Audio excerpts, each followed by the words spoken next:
1984. Tipper Gore walked into a record store and bought Prince's Purple Rain for her 11-year-old daughter. A few months later, she overheard one song and everything changed. By 1985, she'd co-founded the Parents Music Resource Center with 3 other Washington wives. Their mission: protect America's children from dangerous music. Their weapon: the Filthy 15, a list of the most objectionable songs in popular music. The result: a Senate hearing, warning stickers on albums, and a cultural war that defined the decade. These are the songs that sparked the battle. Let's dive in.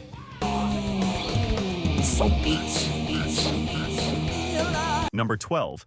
She Bop, Cyndi Lauper. This bouncy, infectious pop song from 1983 seemed innocent enough on the surface, until you actually listened to the lyrics.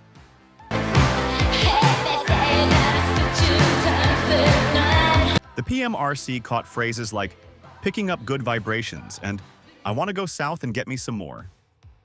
They realized Cyndi Lauper was singing about masturbation, and they were not happy. Lauper was following in a grand tradition of female singers being suggestive.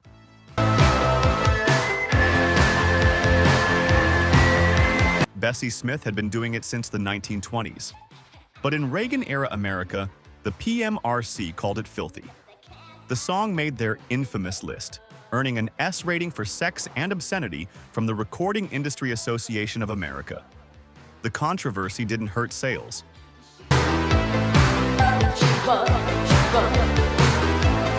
She Bop peaked at number 3 on the Billboard Hot 100, and the music video, full of cheeky innuendo, became an MTV staple. Cyndi Lauper defended the song's message as empowering for women, a celebration of self-love in a world that shamed female sexuality. The PMRC saw it as corrupting innocence. Lauper saw it as liberation. Number 11. Into the Coven, Merciful Fate. This Danish heavy metal band's 1983 song terrified the PMRC for one reason: the occult.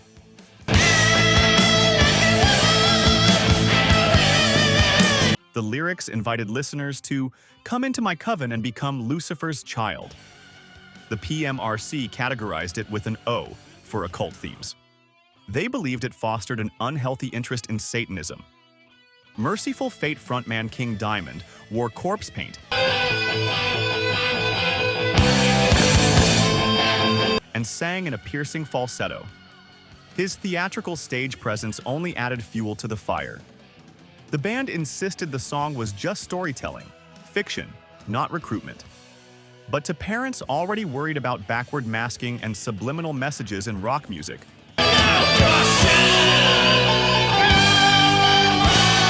Merciful Fate represented everything dangerous about heavy metal. The song appeared on their album Melissa, which became a cult classic in the metal underground. Being on the Filthy 15 actually helped their career. Metal fans sought out the most controversial bands. If Washington wives were scared of it, teenagers wanted to hear it.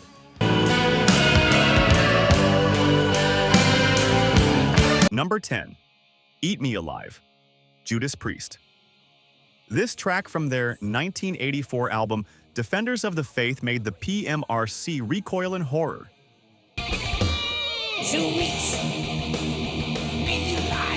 The lyrics were unambiguous about sexuality, references to groaning in the pleasure zone, and explicit imagery that left nothing to interpretation. The PMRC gave it an S and an X rating: sex and profanity. Judas Priest was already controversial for their leather and studs image. Frontman Rob Halford, who wouldn't publicly come out until 1998, embodied heavy metal's most dangerous stereotypes to conservative America. A year after the PMRC hearings, Judas Priest released Parental Guidance on their album Turbo.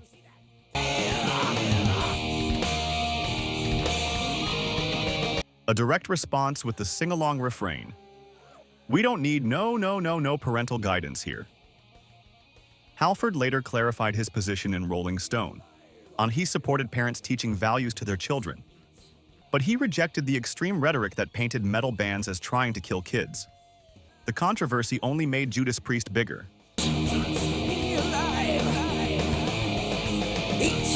Number 9. High and Dry, Saturday Night. Def Leppard. The British rockers were bemused to find themselves on the Filthy 15. The PMRC flagged this 1981 song for drug and alcohol references.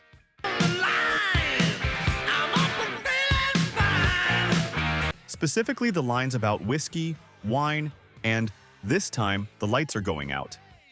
Def Leppard's response? They declared no interest in people with closed minds. The band was already experiencing massive success in America.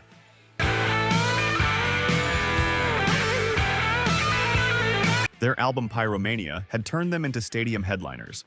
Being targeted by the PMRC only added to their rebel credibility. Singer Joe Elliott found the whole thing ridiculous. They were singing about having a good time on Saturday night, not advocating substance abuse.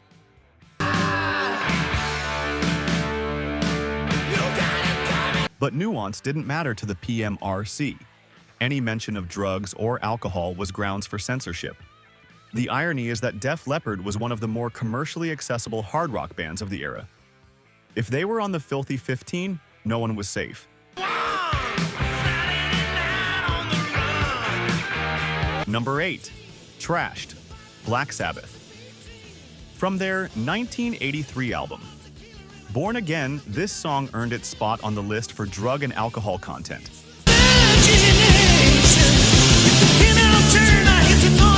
The PMRC gave it a D/A rating. Black Sabbath had been scaring parents since 1970. Their name alone conjured images of devil worship and darkness.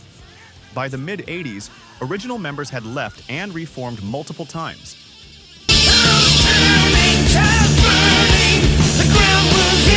But the Sabbath name still carried weight with moral crusaders. Trashed was actually about drummer Bill Ward's drunk driving accident. A cautionary tale, if anything. But the PMRC didn't distinguish between glorification and warning. Any reference to substance abuse was problematic.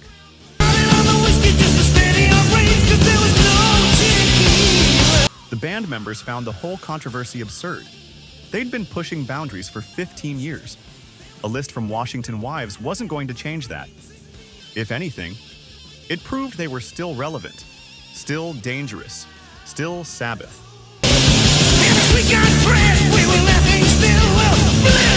Number 7. Possessed, Venom. This British extreme metal band's 1985 track was everything the PMRC feared. Violent imagery, occult themes, and lyrics that declared,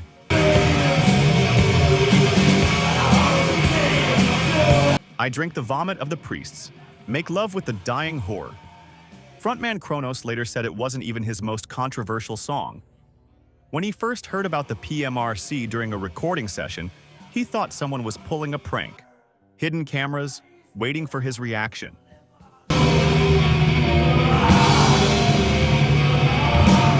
When he realized they were real, he couldn't understand how supposedly intelligent people could be so ignorant. Venom pioneered black metal's aesthetic. Corpse paint, inverted crosses, and shock value lyrics.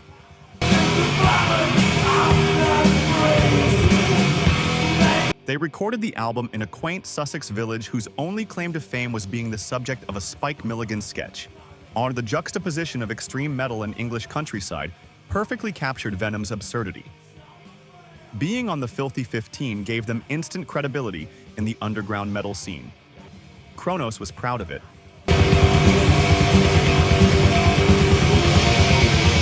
Number 6. Animal, Fuck Shot Like a Beast, WASP.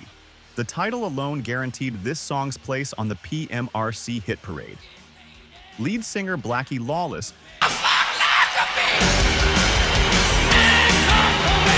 claimed he wrote it after seeing a photograph of lions mating in National Geographic.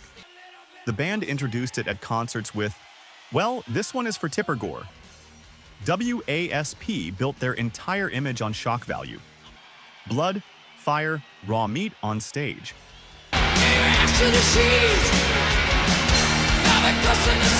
Lawless wore a codpiece with a saw blade attached. Their shows were theater of the absurd, designed to provoke exactly the reaction they got. The song was never released as a single in the United States. Capitol Records refused, but the controversy made it legendary.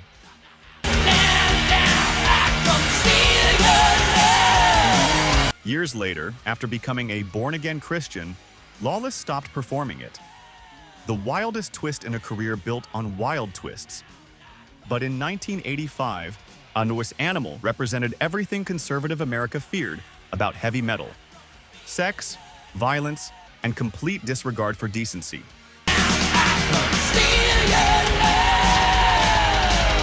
Number 5.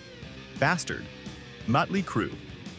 From their 1983 album Shout at the Devil, this song made the list for violent lyrics. Specifically, lyrics about stabbing someone to death.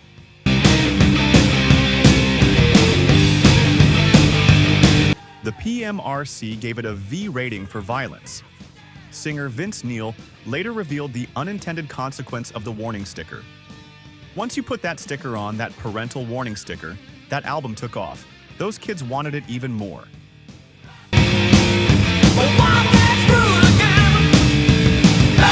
Mötley Crüe embodied 80s excess. Drugs, groupies, leather, and attitude. The last thing they wanted was approval from authority figures. Being condemned by Washington wives was the best publicity they could ask for. The album's title and imagery already courted satanic panic. The inverted pentagram, the devil horns. It was calculated provocation, and it worked. Shout at the Devil went platinum multiple times, and the PMRC's crusade against it only made teenagers want it more. Forbidden fruit always tastes sweeter, VV.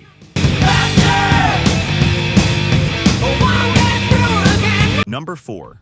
Strap-on Robbie Baby, Vanity 6. Prince created Vanity 6 as a provocative girl group. This 1982 song pushed sexual boundaries with its suggestive title and lyrics.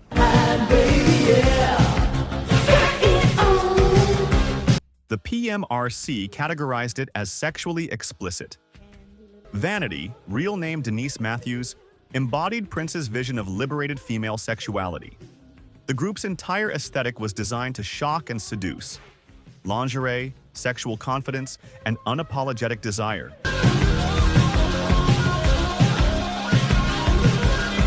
Being associated with Prince made them an automatic target. He had 2 songs on the Filthy 15 if you count this one, the only artist with that dubious honor. Vanity 6 disbanded in 1983, but their impact lingered.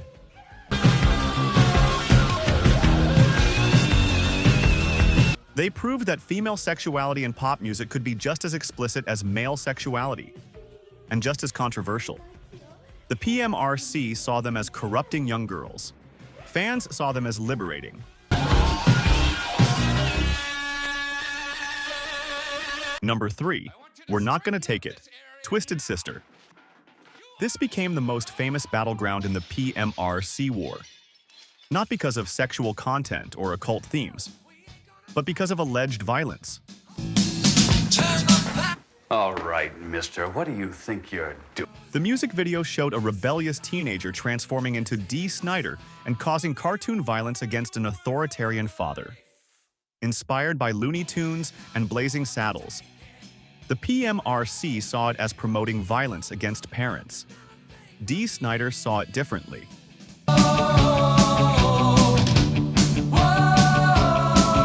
On September 19, 1985, Snider walked into a Senate hearing wearing a cutoff denim vest and jeans, his bleached blonde hair flowing, looking every bit the metal rebel. Senators expected an easy target. They got an articulate, prepared opponent who dismantled their arguments.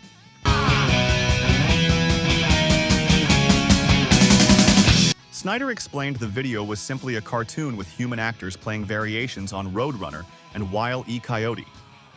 He pointed out there was no violence mentioned in the actual lyrics. And he challenged Tipper Gore's claim that Twisted Sister sold t-shirts depicting women in bondage. That's an outright lie.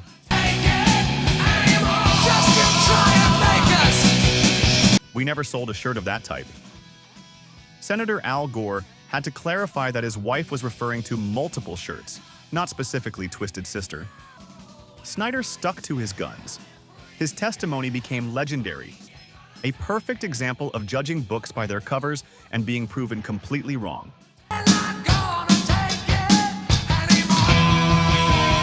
Number 2. Sugar Walls, Sheena Easton. Written by Prince under the pseudonym Alexander Nevermind, this 1984 song was pure innuendo. The PMRC categorized it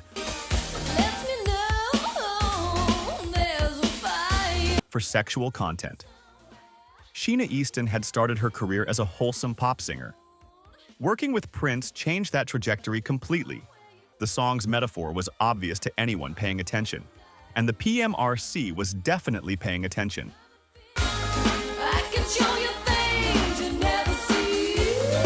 Susan Baker, PMRC co-founder, cited this as one of the songs that motivated her involvement. Her 7-year-old daughter started quoting the lyrics, wanting to know what they meant. Baker was shocked that such content could reach children without warning.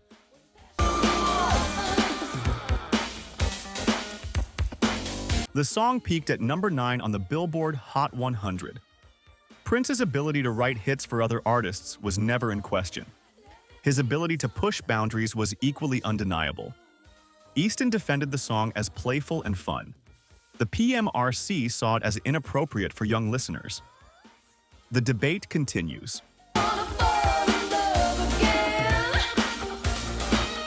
Number 1. Darling Nikki, Prince. This is the song that started it all.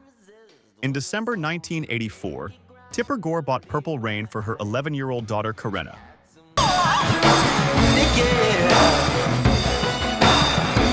One morning, while the family prepared breakfast, the song came on. Gore heard the opening lyrics about meeting a girl masturbating with a magazine. She was stunned. Then she got mad. How could millions of Americans buy this album with no idea what to expect?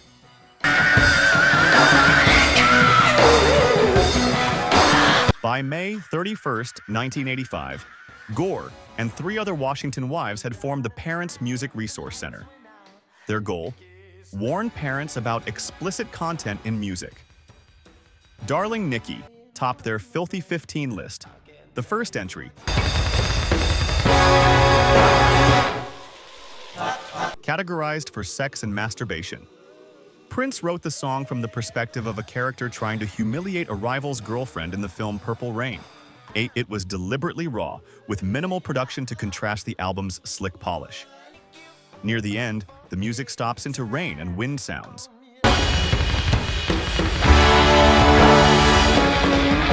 Then, played backward, a hidden message, religious text about God. The controversy exploded. On September 19, 1985, the Senate held hearings. Frank Zappa testified that the PMRC's proposal was treating dandruff by decapitation. I knew a girl named Nikki, I guess you could say she was. John Denver, the wholesome folk singer, gave one of the most scathing testimonies. The PMRC expected him to support them. He didn't. Dee Snider called it a straightforward infringement of civil liberties. Despite opposition, the Recording Industry Association of America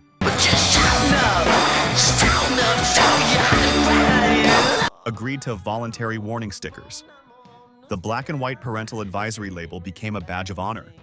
Teenagers sought out stickered albums. If authority figures hated it, it must be good.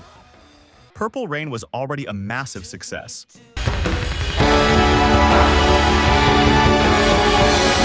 The controversy only made it bigger. 13 times platinum in the United States alone. Darling Nikki never became a single, but it changed music forever.